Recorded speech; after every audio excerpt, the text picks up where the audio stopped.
Poziom na dzisiejszym konkursie jest bardzo wysoki, jest w ogóle niesamowicie dużo bardzo młodych ludzi o ogromnym potencjale. To, czego ja szukam, to świadomość wyborów, których podejmują według swoich własnych prac.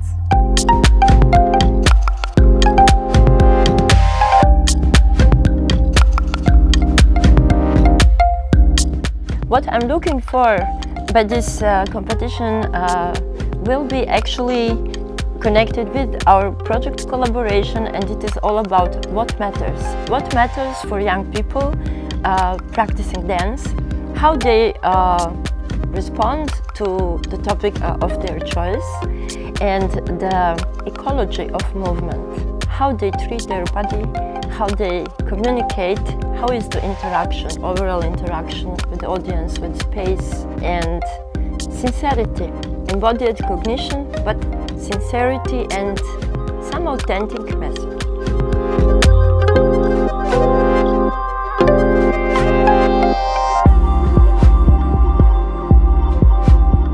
I like to find in the dancers in this competition is that they enjoy when they dance.